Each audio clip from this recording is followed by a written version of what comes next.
All right, homies, another exciting interview. We were talking just a little bit before I pressed record. Apparently, this one went pretty quickly. So I'm super excited to hear about it and get the whole journey. This is Ella. Ella already knows the drill. Okay, Ella, biggest tip, go. It's not impossible. You can do it. No one's expecting you to do this alone. There's resources out there for you to do this. It's not as huge as a thing people make it out to seem.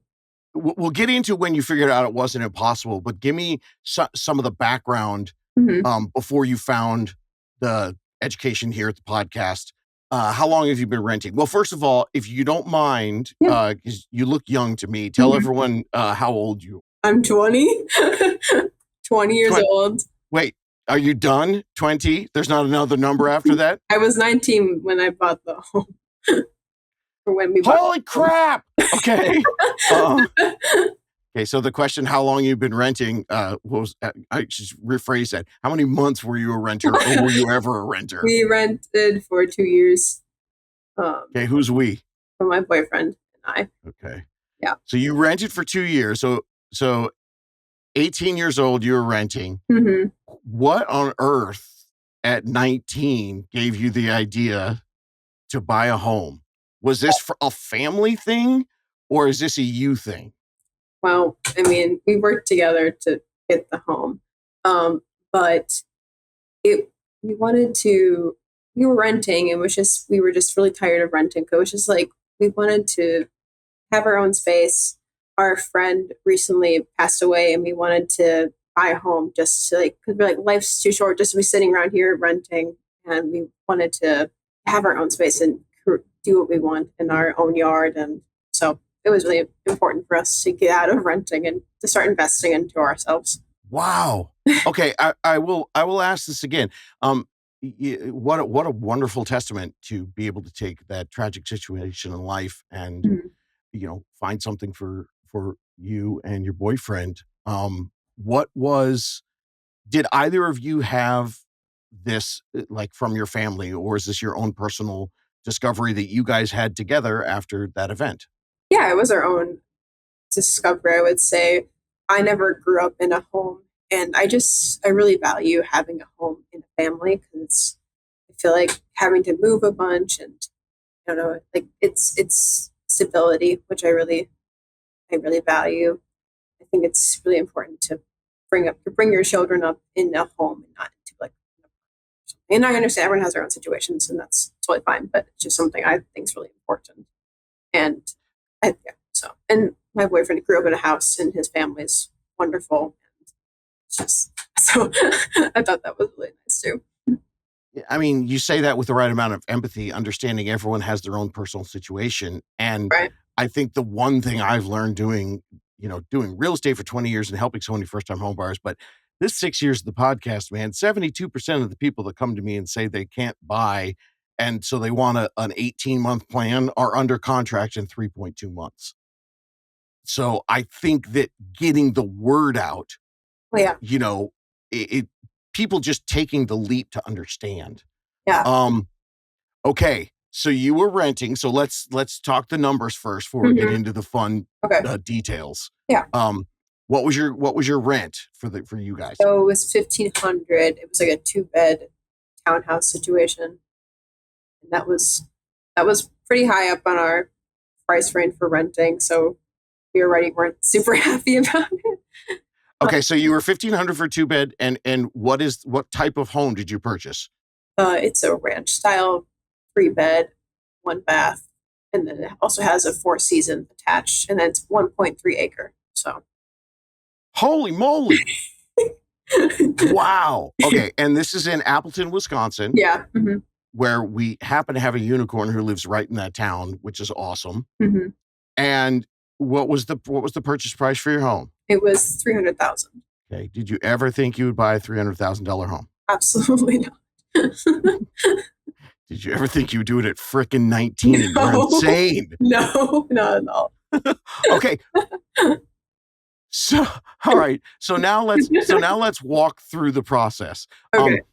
So for 2 years, you guys were renting. At some point in that renting phase, and specifically influenced when your friend passed away. Was there a situation where you guys were already starting to save, or did that all? Okay, you did. Yes, yeah. So we basically were saving. We were talking about it for a while. We went to go see some houses and stuff at some point, and we kind of just like stopped for a bit. We're like, no, we're not ready yet because X, Y, and Z. Buying a house is scary, like, not Yes. ready for it. So, and then eventually we, I think we had a decent amount saved. I was like, okay, we're kind of getting close. Like, I'm gonna start learning a little bit more, and then yeah, you found your podcast. I was like on Spotify. I'm like, how to buy a home. I was like, oh, it's Yes. right there. And all my answers, all my questions were answered. Dude, I almost named the podcast something else, and I'm so glad I I'm so didn't. glad because that's how I found it. I was like, how do I know someone's got something on this. Yes. I was so angry when I started the podcast of the real estate industry. I almost called it the biggest dirty little secret in real estate. Oh God. And when I ran it by some friends and colleagues and mostly my family, they were like, "You're nicer than that." And I went, "Oh, okay. How about I help?" So so you said 1,500 Yeah, was kind of the top, but you said you were saving at the same time. Do you yeah. mind breaking down your financials? How much were you saving if 1,500 was the stretch? So I don't think it was a ton. I think right up to buying the home and getting our down payment, we were trying to save 2,000 a month. We were like ramen, nothing, nothing, Dude, nothing. We're doing nothing. my God. But I have a closet full because I got suckered into something on TikTok Shop of yeah. ramen now, and I eat it, and I'm like, "What am I in college?" Oh So my gosh. It's pretty good when if you're hungry. it is, and it cost me like $30 for like a year's worth. Right. So There's nothing wrong with it. Um, okay, so you guys were squirreling away some big money. yeah, I would. Yeah, I think a decent amount. My boyfriend and I, we both worked in college. Like he worked a full time job in college, so he had a decent amount saved, which was incredibly helpful. We wouldn't be here without him. I worked full time mostly, so we both were able to save a lot of money for this house. And are you both did you both apply on the loan? Yeah. Oh, And so it used both of your income. So I mean, you're so young. So how long have you had your job? well, I mean, we, we moved up here about 2 years ago, or no, actually, no, it's actually been just about a year. We moved up here a year Okay. ago. He graduated college and then he got a job up here, so was making a bit more, and then I got a job, so we both were making a decent amount, so that was pretty helpful. Okay, wait a minute. But we're breaking one of the myths right here. Oh, Everybody says you have to have a job for 2 years. oh Sounds like you guys didn't have 2 years employment and when you bought the house. no, Because you reached out to me in August of 24. right, Um, yeah, and then let's talk about the speed. I think think I connected you with someone like September 12th or something like that. yeah. Okay, wait, I think I have it. I remember it. So it was. Okay. I talked to Kevin on that Sunday. Monday we got our loan, like, or the loan like approved. Like, Yes. that's right. And then we saw the house on Friday, and then we got it accepted on Friday. So I think it was actually like a 6 day. Yeah. So like we met with we yeah Oh my God. yeah we talked to Kevin. We went to the loan Ben, our loan unicorn. Yes. We met with Kevin in person. Saw the house we wanted on Friday. Said yes. Got and then Kevin was like, if you don't take the deal, like, we're not gonna go through with it. They accepted the offer. I'm like, oh, okay. So it's actually like five and a half, 6 days. Okay. So on your own, you had done some of this preparation work, Yeah, looking at other homes. So you guys had an idea of what you were looking for. right. Kevin wasn't our first realtor.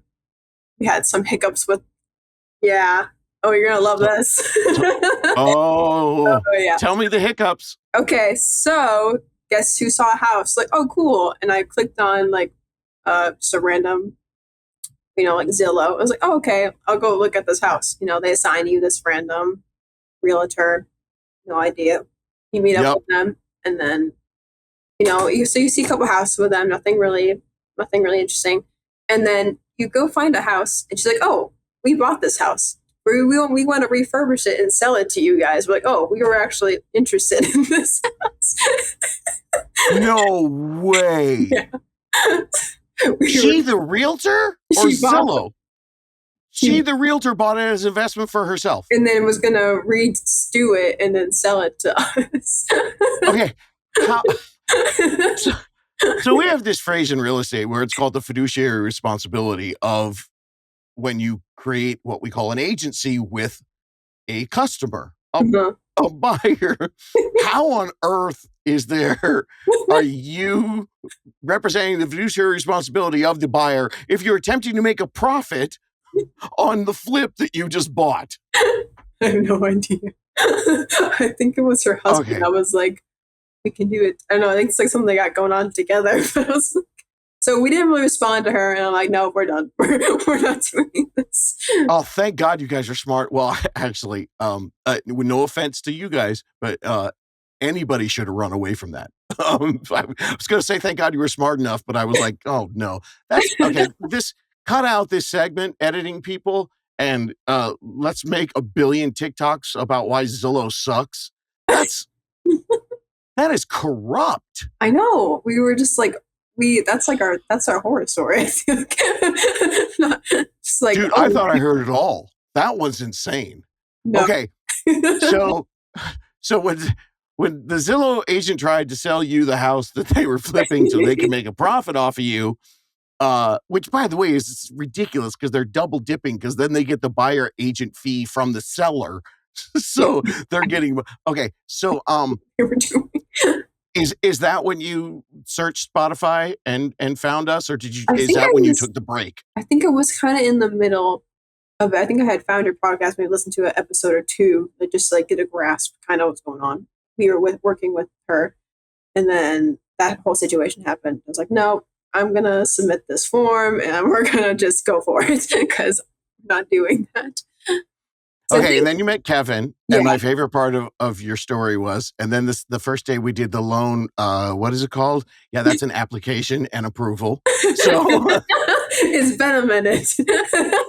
I know, but to me, it's like all the people who go, oh, I can't do it. Yeah, you can. Listen to Ella. when you have the right trusted people, though. Mm-hmm. So how did the first meeting go? Oh, did you guys Zoom or did you go meet him in person? So we did give him a call just to like make sure he was like a real person and wasn't gonna, I'm not sending you to an AI bot. Oh, I know. Come on. We're in California. I gotta make sure. Yep. Good for you. Trust and verify. Yeah. So once we realized he was actual, we were like, oh, okay, we'll meet with you. And he's right down the street from where my boyfriend works. So we're like, okay, we met with him. Super nice. His whole entire business, Kevin's business, is based off of helping people. It's really cool. Like he explained that to us the whole time. It's like, I'm doing this for you guys. I want you guys to be informed. And, it was just really nice to talk to someone who actually cared about the buyer and not just about making a profit.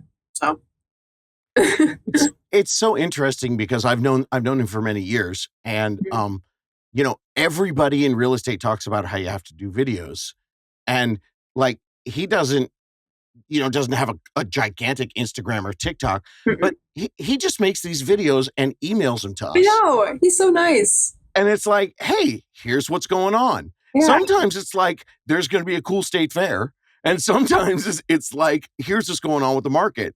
And it just shows up in your email box and you're like, oh, and it just continues to show that higher level. So after the first meeting, he said, let's meet with the lender. And you just thought you were going to give him a few numbers. And then you got a call later that night and you're like, holy crap, we're going to look at houses. Yeah. I mean, yeah. So like we met with him and then we saw his house a couple times until like we kept popping up. We're like, oh, that's kind of like perfect, but like a little high on our price range, so we're like, maybe not. But then I saw there was an open house on Saturday. I was like, oh, we got to see this house before because it's going to get snatched up. So then huge tip. Sorry, the reason she's giggling is because I freaked out on camera. If you're listening to this in your ear holes, I started jumping around like an idiot. Yes, huge tip. Tell everyone the tip. If you're Um, with a good unicorn realtor, what do you do when there's an open house on Saturday? Go see it before the open house and put an offer in if you want. Yes. Yeah. That's fantastic. Yeah. Okay, so where did you guys land with your monthly payment, your PITI? Um, oh, like the insurance, the monthly, sorry. Everything. Oh, Like, do you know how much you pay now on your month? yeah, it's like 2,100, I think. So you were putting away an extra 2 grand a month. Mm-hmm. Was that the conversation you had with the lender? We're like, we're doing 1,500. We're putting away an extra 2,000 a month. And did the lender say, okay, if you guys go up to 300, your payment's going to be around 2,100? Like you said, it was at the top of your price range. Talk through how that works as a freaking 19-year-old figuring out, like, did you look at the home price or did you think about the home price and then the monthly payment for that home? So we were really fortunate to get a little extra help from family to help with the down payment, so we don't have to deal with PMI. So that was really nice. But Excellent. and I think that also, I think we expected that higher monthly payment, but since we were putting away so much, you kind of talk about this sometimes, like uh, practice dealing with mortgage. So Practice payment. yeah, putting that extra amount away, and we still had some left, like decent amount left over. So we weren't super worried about having to monthly payment we have right now. So it's really nice. Yeah. My favorite thing about the practice payment is, like, I was just talking to someone today, another homie who we've been working for, I think maybe over a year. Yeah. And I just did my little monthly check-in, talking to him and his unicorn team. And it's like, oh yeah, I forgot to tell you, like, my wife's job is changing and I got hit by a drunk driver and all this stuff. Uh, but he, and also JT, the creative director and producer behind the podcast Mhm. and everything, he's been doing practice payments too. And like, this guy had this terrible stuff happen. And so he's got to put his home stuff on pause while he waits for the insurance, but he had the money in his practice payment account. And you know what I mean? And Yeah. JT just had his student loans go out of forbearance. Mhm. So now he's got a big fat payment and he's like, crap. Well, guess what? He's been practicing a new mortgage payment for several months. So now he's got the money there. Oh wow, So that's awesome. so you guys were saving and you got a gift. Was that one of those, like, you got to show me first that you're saving, or was it just really nice family? Really kind. So do you have a little chunk now? You've been in since October. Have you done anything, any upgrades, anything? We, we painted the house Outside or inside? inside. It was like a really weird cabiny wood varnish everywhere. So now it's like a nice cream white, and we got some pretty trim and stuff. So Very it's good. It's cool. cool. Yeah. Not much. We put all our heart and soul into the yard right now. We've got a garden going on. Got a Oh, that's greenhouse. awesome. I didn't even see it. Oh yeah, here it is. Greenhouse. Oh my gosh, they got a Yeah, greenhouse. we're like, this is like a four-season room. It's like I know you said that, and I was like, your house came with the hotel? What are you talking about? so yeah, Oh, it's like okay. So that was there. Did you do anything to it, or did you just take it like as we really is? haven't done that much, honestly. Like we just cleaned it up really. Like it was sitting for like I think 2 years. Um, yeah, we just cleaned it up. We haven't done a ton yet to like refinish anything. Like I said, it was a little bit higher in our price range, so we're kind of like house, and that's kind of it for now. Probably for a bit. But yeah, we're just cleaning everything up, trimming all the trees, and nothing crazy So yet. when you guys were putting your list together, did you agree on the yard and the Oh yeah, acreage? yeah. That So was we have something. a 2.5 car detached garage, and that my boyfriend's all over that, and Yeah. in the land too. It was kind of crazy because like we always when we go look at a house, it's always like one or the other. It's like the four-season room I really wanted, or the extra garage space. It's never been both and then some with the land. So it's like when we saw it, I was like, "Oh crap, we're gonna have to, we got to go now." So The opinions of Ella do not represent the opinions of the How to Buy a Home podcast. Remember, I tell you, it's always options, and you're going to have to give something up. unless you score like you did. Yeah. Yeah, it's Well, and I do tell people, stay in your budget. Don't overpay. Don't feel like you're being pushed into anything. A mhm, unicorn's never going to make you feel that way. But at your age, mhm, there's an option. There's potentially income increases that are going to happen in your life, right. and just keep your mind open. Most people that really, really go way below what their loan potential is, and I Mhm. know I've heard the horror stories. People like, I don't want to push it all the way to what I'm approved for. But I have more people call me after like 2 or 3 years and go, "Dang it, we should have stretched, David." Yeah. And you guys have massive room to grow. You could build 3 more houses on that land. Oh, yeah. Um, how did the inspection process go Oh, through that? that was interesting, yes. So, like I said, the house Okay. was sitting for a bit. Everything was in relatively good condition. Our well had to get, treated. There was a bit of arsenic in there, so we had to get that treated. Oh. Oh. My boyfriend's telling me it was chlorinated, not not arsenic. Not poison. Okay, Yeah, good. yeah. They came in, and I think there was like feces in our well water, so we had to get a reverse in arsenic. So we had to get a reverse osmosis system installed. So that was something they had to do. There was like some mold in one of the garages over there, so they had to take some stuff out. It wasn't bad though. It really wasn't. It wasn't anything crazy. It was just a couple of things we wanted to figure out first before we signed anything. So, but otherwise, it was pretty well, went pretty good compared to the other Okay. houses we saw. It was a lot better than others. Oh, that's good. Yeah, yeah. So then how did it work out? Was it something that you just got the information and knew you were gonna pay for it later, or did the seller fix it, or did you receive some kind of credit? So yeah, they actually fixed everything we wanted um, before we got the house, which was really nice because we were kind of expecting maybe they wouldn't do everything and maybe they were going to fight us on something, but they actually accepted it. For those out there who don't know, so you did the inspection process, and then you reviewed the inspection with Kevin, Mm-hmm. and Yes, then yes, Kevin put together a negotiation piece, sent it to them, and they pretty much agreed to everything. yeah, yeah. He was super helpful with it. Like he did like a walkthrough with us and like try explaining things like parts of the house, like because we have a little bit an older system, like the well, the septic, and the oil. So we wanted to. He helped us walk through and like kind of notice these things, and which was really nice. And he was really good at communicating with us what things we needed to get, we should probably get fixed before getting the home. So he was kind of by our side the whole time, which was really nice. An inspection becomes two things. It's immediate things that needs to get fixed, and then it Mm-hmm. also becomes your kind of to-do list later on for the Right. things that aren't immediately gonna affect you.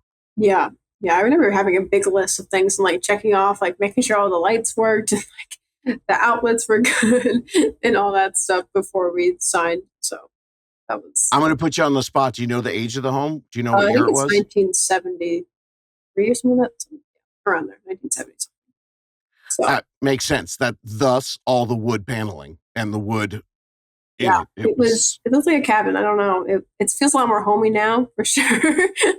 But it was felt a little more up north than I would like. So okay. So your 5.5 day journey, yeah, you're long stretch. you jump in, uh, and you guys did your initial deposit, and then you go through your inspection. What was the moment like when you made the full commitment and said you were all in? Were you guys comfortable at that point, or was that like a new stress level I for think we a were a little. 19-year-old? I think we are a little stressed.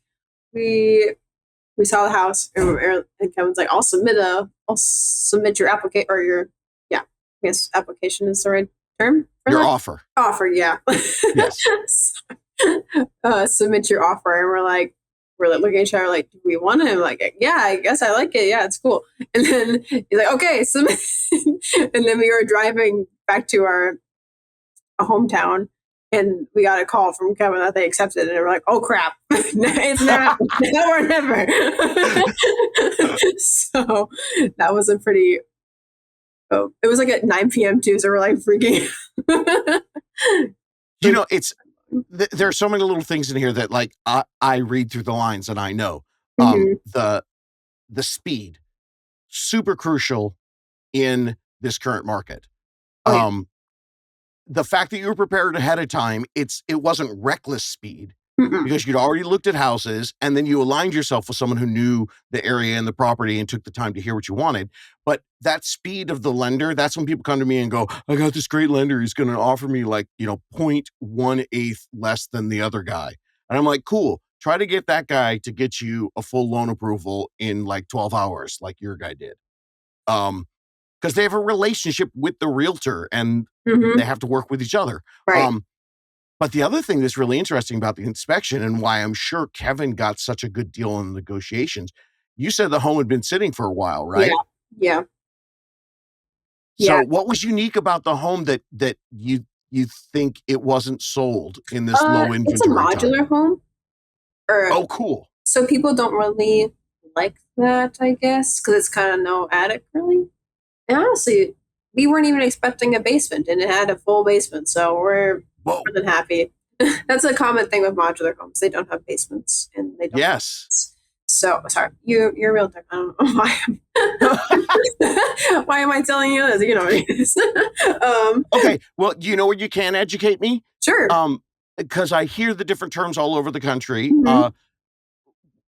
Explain to me a four-season room. Okay, What yeah. does that mean? So basically, it's a room. It's like cathedral windows, but throughout the whole entire thing.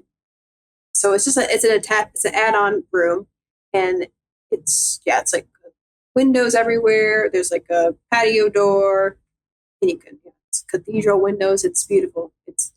It's facing the south where the sun rises, Wow. which is really So I nice. I'm trying to I don't know, maybe in Southern California that would be like an enclosed covered patio. Is it like that? Yeah, Or is it yeah. So I guess I'm calling it a four-season room because it's attached to our house. More people may consider it a sunroom. Maybe that's something that that's makes sense? more applicable. Yeah. So it's connected to our house. Like I can go to my kitchen through this area without having to open any doors. It's kind of just an add-on. But yeah, with the four-season room, it'd probably be like more enclosed, and it probably for a sunroom, it probably wouldn't be as accessible during the winter. But we're able to use it during the winter time. Thus the four seasons. That makes sense. Yeah. So. Wow. So again, you guys got the idea, started this on your own, Mhm. found me in August, got you with Kevin. 5.5 days later, you're under contract. And then I'm like, hey, good job. Do you want to be on the podcast? And you were like, sure. So tell me, was there anything else along the process because it went so quickly for you that surprised you? I think it was really just how fast it went. I was like, I was pretty well educated at that point from listening to all your podcasts and stuff. So I kind of like knew these terminologies. I was still asking some questions for the nitty gritty stuff. Like I'm still trying to understand like how loans work, kind of like because there's the actual money you're putting into your house, and then I can't think of the words. No, I know what you're talking about because you've got your loan, which has the principal amount that you the owe. principal, yeah, the principal and the amount you have to pay back over time. I don't know why I can't think of the word. It's like, but The interest on the the loan, interest, and yeah. then and Thank then you. Yeah. yep, So I yep. was trying to understand that, like how principal and interest works, kind of still, because that was a little confusing. Um, but yeah, it's just the little terminology stuff. But I listened to your like ABC terminology stuff, and that was super helpful. But It's you know what makes me so happy? You got the concepts. yeah, I don't care if you don't remember the words. thanks, You know? thanks. I appreciate that. No, seriously. Seriously, that's what your team is for. Well, Right. I mean, I don't know if I've ever said this on the podcast, but um, when I was 28, I had a phone call with my dad that I forgot. And then later on, years later, when I started a podcast to educate first-time homebuyers, my dad reminded me as I was having him help me through it. Remember when you were 28 years old and you asked me what's a mortgage? I'm like, no. Look at you now. But that it's very obvious why I wanted to help people because I should have bought a home at your age, easily could have and should have. Um, and so we're gonna jump ahead a little bit then. Okay, sure. Are you guys planning on staying in this home for a long time I think today? so. Yeah. Yeah, I think so. Yeah. Yeah, So like more than 7 or 10 years. I think so. I don't think there's gonna be any major job changes. So I think we're staying put for a bit. So I'm excited to see how this place develops over time. Okay. Do you have your phone near you? Yeah. Okay, get it. Okay. Okay. Have Go it. to your calendar Okay. and put uh, a, a a reminder in the day you closed. What was that? October 20, 14th, I think it was 24th. 24th. Yeah, I've got it somewhere. That says call lender Okay. about David's crazy plan, and then put it as an annual reminder. Okay. And here's why. And save that in your phone. Um, what happens is your $300,000 home. By the way, anyone who's really a numbers person, I'm gonna say the caveat. My numbers are going to be totally wrong. Okay. But your $300,000 home, if you kept it for 30 years, I don't know, it cost you like $500,000, something like that, Mhm. because of the interest and what we call amortization. And it just accrues and accrues and accrues. Mhm. If, if in a year you call back and you're like, yeah, we still think we're going to be here for a while. One of the things that you can do is pay an extra mortgage payment a year. There's all this stuff online that'll tell you that Oh. that it reduces how much interest you pay. Instead of paying, Mhm. if you pay like one extra a year, then you might end up, instead of paying 500,000, like only 450,000. But again, that's all for a 30-year formula. Okay. So if at some point you guys are like, dude, we might stay here forever, or if you're saving money Mhm. and you're thinking maybe we'll rent this place, then if you can save enough money to get a new down payment on Mhm. something else and pay an extra payment or two a year to reduce that one. So eventually it's what we call the most beautiful words in real estate. You own it free and clear. Wow. Then, you know, um, if you pay those extra payments, you'll reduce how much you pay in total to buy the home. That's a lot of math, Mhm. but you know what I'm saying? Yeah, I understand what you're saying. For now, at that first payment, it's just going to be, or at that first year mark when you call your lender, just ask them, hey, so we did the big down payment. Can I get two plans now? Give us a plan if we buy another house and we don't sell this one. And then it might be like, okay, well, you need to save 3% for what potentially could be a $600,000 house. And maybe you make a 5-year plan to do that, Mhm. or a 7-year plan to do that. And so you squirrel away a little bit. And then if you change your mind, who cares? You got $30,000 sitting somewhere in a savings account. And then the other plan that you have with the lender, when you look at your reminder, which I can't Mhm. wait to just see you look at it and go, God dang it, Sidoni. It's going to make me laugh. The other plan is you go, okay, but what if we sell this house? Because you did get the wonderful gift and you're going to have a ton of equity that's going to grow and grow and grow. Mhm. So Yeah. that's my little monologue. And- Okay, back to buying a house. Did I miss anything? Was there anything else? I don't think so. I feel like the process, I just feel like from learning so much before this happened, it was a lot easier to like, if I noticed something was a little confusing, I like, make sure to ask the questions and not just like go along with whatever. It's like, I mean, like trust your unicorn for sure. Like they're awesome, but like other realtor, like I feel like the other realtor I worked with, I'm like happy I had some background knowledge. So I was like able to see that wasn't like really what they're supposed to be doing. So I just really value the information you provide and stuff. So When you know that you're aligned with the best, people trusting and verifying doesn't make them mad. no, We don't mind being checked on. yeah. It's like, great, go ahead. And in fact, the fact that you had the Zillow realtor who was trying to rip you off probably made Kevin look like an angel. Oh yeah, absolutely. He was like, we were talking to him on the phone because we were kind of like feeling a little sketch. We were like, Yep. like I told you. He was like, well, we'll meet tomorrow and I'll see if I like you. Like you. Dude. Like, okay. Oh yeah. No, I fire people. I'll meet with them and I'm like, we're not a right fit. There's a million other realtors. Go ahead. Yeah. Unicorns do the same thing. Yeah. You know why? Because they're not desperate. Exactly. Yeah. And that's exactly what he told us. He's like, I'm here for you guys. I don't need the money.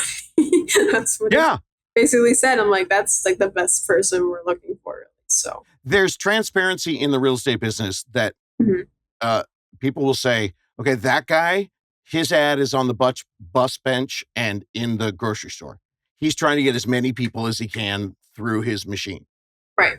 Kevin, me, a lot of the unicorns, we say, my business grows when you're fantastically thrilled. So I'm not about making the money with this one with you. You're freaking 19. Me and Kevin are in our 50s. And it's like, we're going to work for the next 10 years. And guess what? You're going to know a lot of people that need help. So if I give you that level of service, and it's such a wonderful reciprocation because you end up sitting here giggling in your big old house that you bought at 19. Yeah, it's pretty crazy. Dude, are your friends jealous? Oh yeah.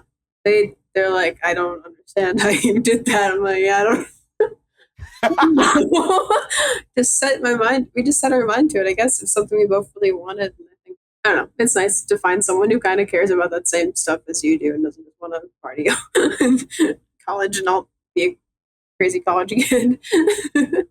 So. Partnership is important, and it gives you the opportunity to expand and do these other things. And now you're sitting with, you talked about originally one of the things you wanted was control, to be able to do what you wanted to a property that you liked. Yeah. We did not want HOA at all. We had nothing to do with HOA. Oh. Yeah. Yeah. What's funny is the peace and serenity that you're talking about has a lot to do with stability and like controls the icing on the cake. You guys can do the school and do whatever. What was last question. I got to go back to it. That's okay. The loan thing. Yeah. So you guys moved. Mm-hmm. What do you remember how you guys qualified for only, were your jobs in the same fields? He was in college. Did he have a job lined up? He did. Yeah. So he actually started that job in May. So he was already there for a couple months. So I think they were. But you got a loan approval in September. Everybody says that's not possible. Do you remember how it worked? Or do you just remember, I listened to you, David, and then the guy said you're approved? Maybe he might have been paying a little more attention than I was. But I think basically it was just show that you've have a number. I was what's the question? The question was, how did we get the loan? What was the question? Most people think you need 2 years on the loan. You were only on the job. You were only on the job since May. How'd you get approved? Oh. So they counted my computer science stuff as work history. And also I was working full. Oh yeah. Okay, I guess he was working full time during college, so he was able to get. But they would have waived that, like for Ella being in college, they count that as work experience. Or at least that's what I was told. Yes. So the college being related to the fields of the jobs basically can wipe away the 2-year requirement because you basically get credit for your credits. Yep. Yes. Okay. That makes he was paying a little more attention than I was. Did you tell him that the interest was what we counted as our rent? Oh, he said that did you hear that? Say it again. We counted the interest as our rent. I can come over for a sec. I'm not just going to come over for a second. I'm not sure that I was allowed to be seen. This is my boyfriend, Mitchell. This is David Sidoni. Hi, Mitchell. How to buy a podcast, man in the flesh. Yeah, I'm not going to lie. When she said, oh, I found a realtor. And I was like, oh, that's cool. And she's like, yeah, some dude on a podcast set me up. And I was like, oh Lord, here we go again. Dude, yeah, you thought you were going to get another Zillow freak who's trying to sell you a flip. It can't get worse than last time, so sure, let's try it. I told him about the story about our realtor. Yeah, and I met Kevin and I was like, dude, this sounds too good to be true. I don't believe you. And he was like, well, just try it out, see how it goes. And yeah, no, Kevin has been awesome. Yeah. We still that skepticism is exactly what I need. I understand that everything that, I mean, I started this at 49 years old and everyone was like, what are you doing? You're crazy. And I'm like, someone's going to like it. I like it. Thank God. Otherwise, I don't think we would have the house we have today without that, honestly. So, okay. So getting into the details, what were you saying? You were looking at your interest as what? Oh, yeah. So I was walking through before and I thought I heard you ask something about like how we justified the monthly payments or anything. So we had gone in and we had looked at what we were spending in rent. And we realized that like interest on the mortgage was very similar to rent. So we had kind of decided like, as long as our interest or rent is going down, considering maybe the value of the house stays around consistent, like worst case scenario, or I guess worst case scenario falls, but we could count the interest as rent. So our rent was like 1,600, 500 or something. Yeah. So we looked at this with our interest being around like 1,100, and we were like, okay, so that's an extra 400 that's kind of going to savings in our head. And I mean, we could have done the 30-year to help with the payments. Oh, yeah. We're doing the 15-year. Yeah, so we're doing the 15-year to try to get it done with as soon as possible. Mm-hmm. That's how we got the lower rate and whatnot. But so like realistically, we did a whole breakdown where we were tracking every dollar and whatnot. And I think finally just seeing that like interest and rent were to us in our minds, and you might have a different opinion, but that it was basically the same thing. That's where we started to really start to see it. Did you bring all this information into the lender the first day and say, okay, this is how we see it? Or was some of that crafted with the lender? Or did you guys come in with that all baked and ready to go? No, we kind of came in with it. I think for us, it was really like, we had been looking at houses well into college and whatnot, just for like, hey, when can we do this and whatnot? And also with us dating and whatnot and looking potentially at marriage in the future, mm-hmm. It was really important to make sure we were on the same page for our finances and whatnot. So we kind of started working with our finances, and then that's where I was like, how can we set ourselves up the best? She kind of agreed, and we were looking at like, well, what monthly expenses can we reduce? And, the glaring $1,500-1,600 on rent was right there. So we were like, how could we reduce that? And it was like downsize, basically. And then I guess, I don't really remember who came up with it, but we kind of just thought about it. And we were like, well, we could upsize and own a home and be saving more money and be paying less in rent. And that also comes with our area out here. Am I allowed to say where we are? I said like Appleton, but yeah. Okay. So yeah, kind of in the Appleton area, it's a lot lower cost of living than like Milwaukee. So that's where when we got out here, we were like, holy crap, like groceries are cheaper, everything's cheaper. Yeah. And that's kind of where we kind of just realized we're in that position to be like, let's do it. Like, why not? Yeah. Why not? She had been in our duplexes and our rental areas trying to make little gardens everywhere outside. And we didn't have like, there was like a culvert almost, like maybe this little 1 foot by 2 foot section that she was out there. Literally, it was a pit. It was 4 or 5 feet down. She was digging in there, growing things, plants. She found like a rusty knife in there.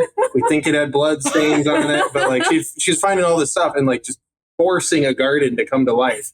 And we were like, okay, you know what? If you want to do gardening, like maybe we don't do it digging through trash in Milwaukee for it. But so just a lot. Okay. Well, yeah. The simple lesson there is if you want to go from your trash garden, look out to other cheaper areas. And people are like, oh, maybe I can get a little patch of yard. No. Because of what you did, all that breakdown, looking at the 15-year, understanding that your home is a forced savings account, mm-hmm. realizing the waste of what's about $18,000, $19,000, $20,000 a year of rent. Mm-hmm. You went from a rust garbage garden to 1.3 acres. Oh, yeah. That's incredible. Well, so I would love to spend more time breaking down what you said because I understood it all. But what I will explain to the people who are listening, for Mitchell, who just sat down here, these are the type of options that you just can't Google. I love using ChatGPT right now, helping me with my stuff. But the reason I like it is because I don't ask ChatGPT. I load it into ChatGPT every podcast I've ever done. And so when I talk to ChatGPT, I'm like, what does Dave Zidoni think about this? And then it gives me, so I'm like, oh, that was cool. I said that. That was smart. Nice.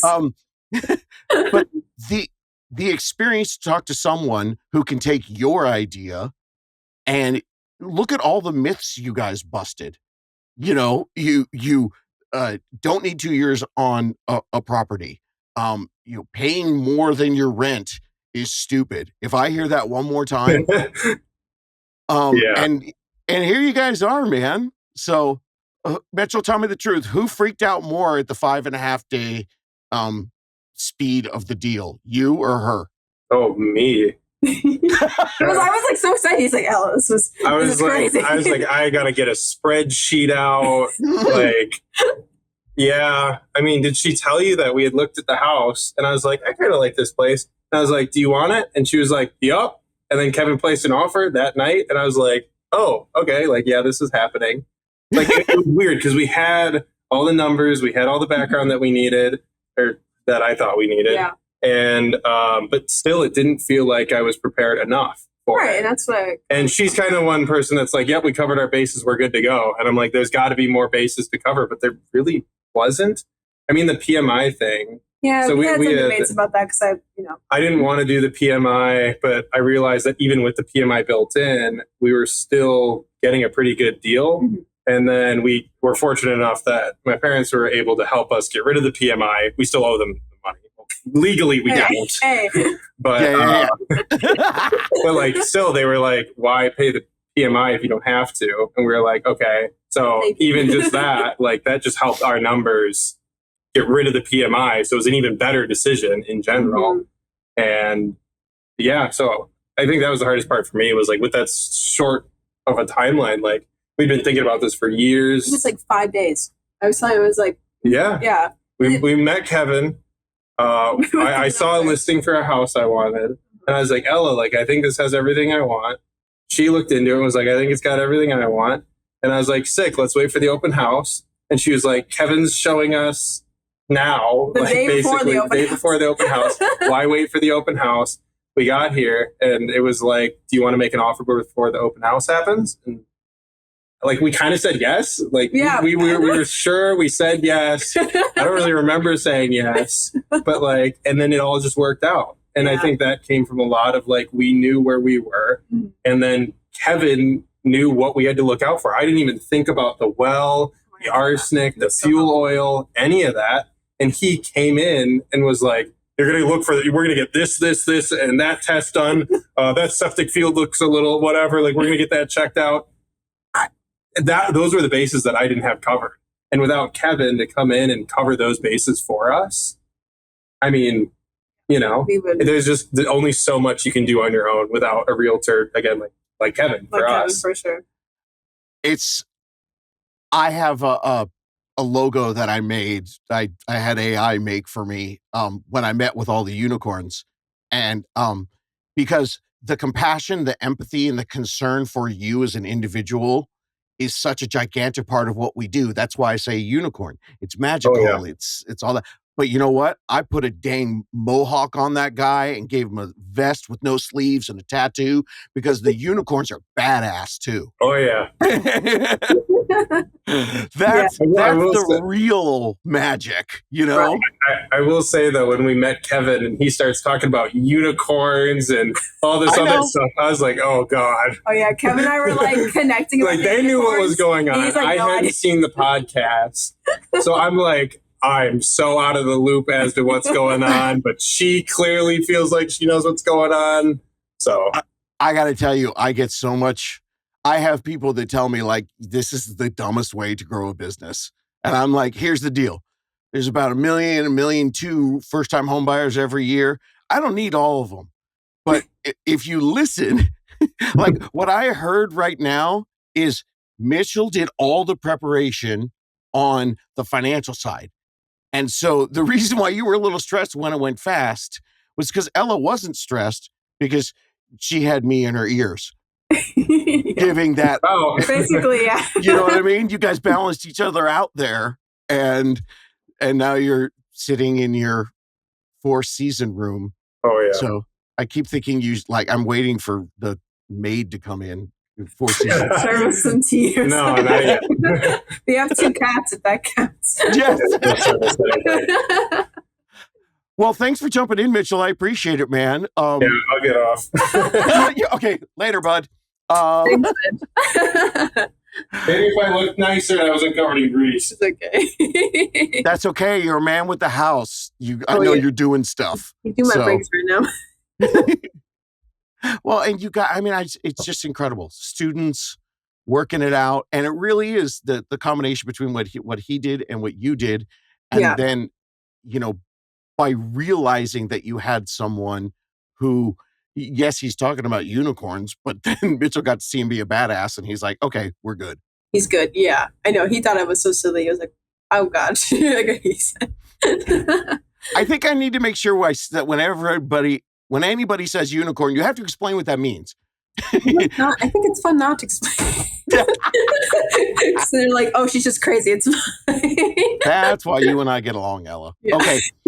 Well, this was supposed to be 30 minutes and we're like an hour. That's awesome. Well, you can chop all things out. No way. This story is, everybody needs to hear. I could talk till I'm blue in the face, but when people hear it straight from the horse's mouth, that's awesome. So thanks, Ella. Thank you. Okay, I know it's a long interview, but this is another one of those where I turned off the microphone and then we started talking. Okay, Ella, this is the best advertising. She was just telling me how much she appreciates the fact that I don't have advertising on the podcast.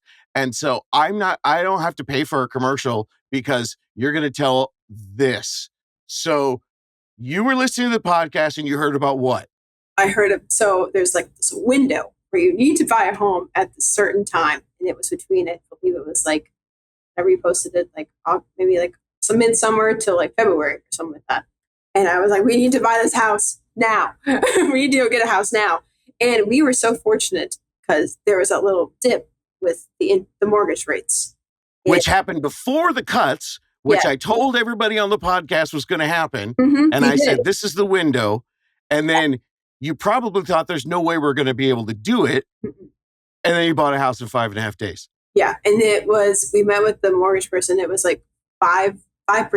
We met with them, the lender.